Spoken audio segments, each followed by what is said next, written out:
사도행전 4장 3절에서 4절까지 보겠습니다. 네. 그리하여 그들은 그들을 그 손으로 잡았다. 그리고 그들은 그것으로 인하여 그들을 다음 날까지 가두었다. 날이 이미 저녁이기 때문이었다. 저희들은 잡음에 날이 이미 저물어 이튿날까지 가두었습니다. 감옥에 가둔 거예요. 도망가지 못하게. 누구를요? 베드로와 요한을요. 이 부분에서 어떤 사람들이 이를 통해 하나님이 그 종들이 고난을 감당할 수 있도록 점진적으로 훈련시킨다고 말하는 사람도 있습니다. 물론 이같이 생각할 수도 있습니다. 그러나 하나님이 종들을 공격하는 자들의 무작정 감행하는 공격에 당황하게 됩니다.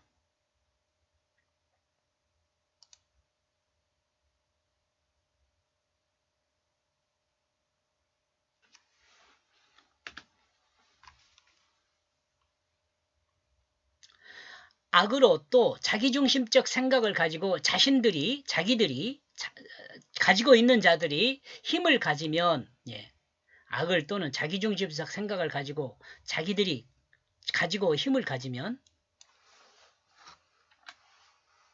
가진 자들이 될까요?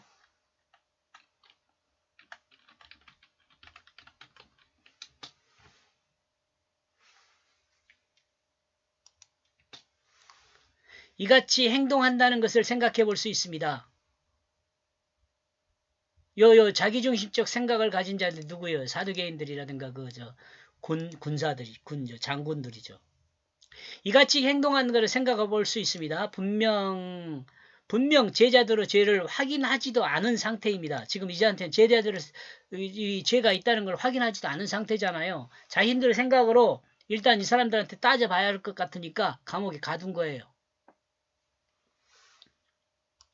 예수님의 제자들이 무슨 죄를 지었는지 알지도 못합니다. 그런데 우선 감옥에 가두고 그 후 죄를 찾는 것입니다. 예수님한테도 이런 일을 했잖아요. 이와 같은 내용은 바울과 실라를 벌하는 빌립보의 로마 관원들도 마찬가지였죠.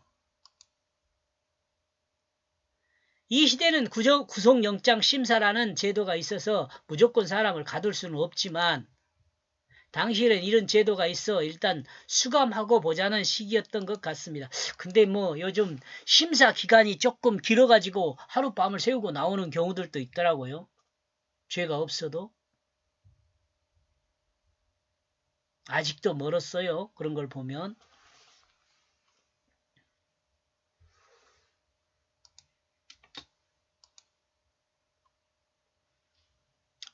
이런 부분에서도 인권이라는 내용이 언급됩니다.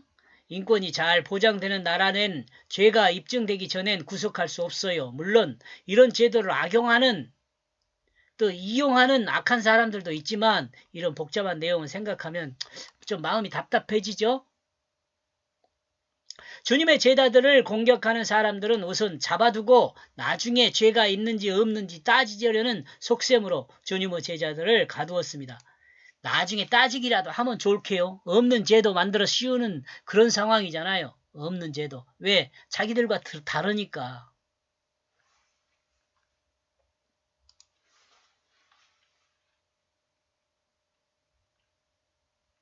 기득권의 힘으로 자기들의 잘못을 덮어 숨기려는 것이죠. 이것은.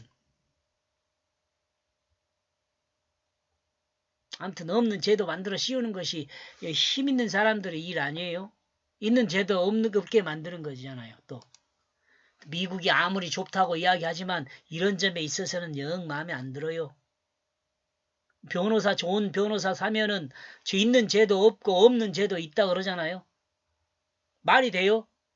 아무리 싸구리 변호사를 사도 죄가 없으면 죄가 없게 나와야 하고 죄가 있으면 죄가 있게 나와야 하는 게 정상인 거 아니에요?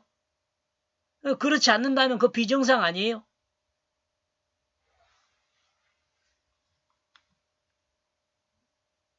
사절 그러나 그 말씀을 들은 사람들 중에 많은 사람이 믿고 있다. 그리하여 그것이 원인이 되어 남자들 수가 5,000명이나 되었다.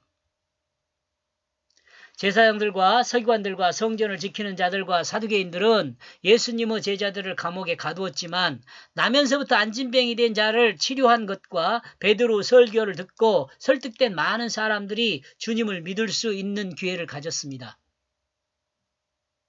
결과적으로 남자만 5,000명이 예수를 믿었다고 기록이 되어 있습니다. 이와 비슷한 숫자를 기록하여 사회적인 반응을 기록하고 있는 것으로 민중의 반응과 지도자들의 반응에 상반된 내용을 분명하게 나타내는 것으로 생각해 볼 수 있어요.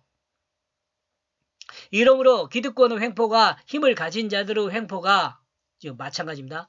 기득권의 횡포나 힘을 가진 자들의 횡포는 똑같은 말이에요. 반복하고 있는 겁니다. 그 힘의 능력을 발휘한다 해도 민심이라는 것이 있습니다. 그죠? 이 민심은 상식을 기초로 합니다. 민심이 중요한 게 뭐예요? 상식을 기초로 해요.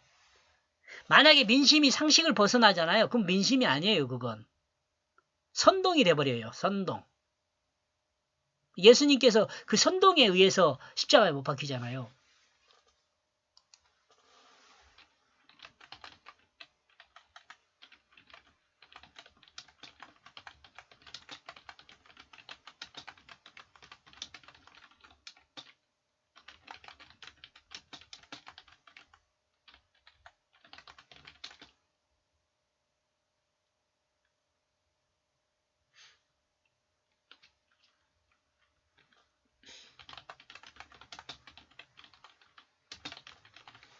여러분이 잘 알고 있는 내용이죠.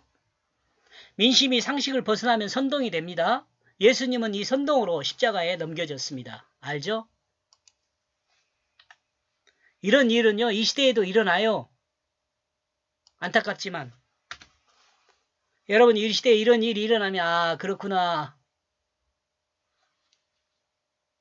본문의 진정한 민심은 제자들 편에 있다는 것을 강하게 반증합니다. 그리고 제자들이 죄가 없다는 그것을 드러내고 있지요. 베드로와 요한의 증거를 모든 사람이 이해하지 못하고 있는 것은 아닙니다. 일부 한 5,000명 정도는 이해하고 있는 거죠. 그 증거들을 사람 중에 그 증거를 믿는 자들이 남자만 5,000명 정도 된다고 그랬으니까 예수님의 오병이어 이적에서 여자와 아이를 제외한 남자만 5,000명이 떡을 먹었다고 증거합니다. 여기서도 남자의 수가 5,000명이 되는데 이 남자의 수는 베드로와 요한이 성전에서 예수 그리스도의 그 부활에 대한 증거를 믿는 자들입니다. 예수님이 부활하여 승천한 그것을 본 사람이 500명이었잖아요. 그런데 예수 부활을 믿는 사람이 남자만 5,000명이 되었다고 합니다. 이렇게 볼 때 5,000이란 숫자는 말씀을 듣고 믿는 사람을 이야기하는데 말씀을 듣는 모든 사람이 말씀의 증거를 믿는 것이 아닙니다.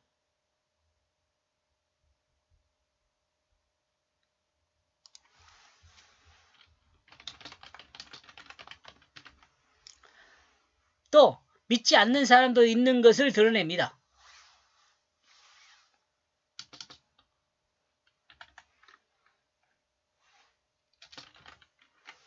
또 믿지 않는 사람도 있다는 것을 드러냅니다. 이렇게 볼 때 5,000이란 숫자는 많고 적음에 있지 않고 말씀을 듣고 그 말씀을 믿는 사람도 있고 믿지 않는 사람도 있다는 것을 드러낸다고 볼 수가 있습니다. 이제 이것이 중요한 말이죠. 제가 하고 싶은 말이죠. 이 5,000이라는 숫자는 믿는 사람도 있고 믿지 않는 사람도 있는 것을 드러내는 거예요. 한 과반 정도 이렇게 생각하면 될 것 같아요. 이렇게 해서 1절에서 4절까지 내용을 정리를 하면은 부활에 대한 제자들의 증거를 믿는 자들도 많았다. 이렇게 정리해 보았습니다. 여기까지 보겠습니다. 고맙습니다.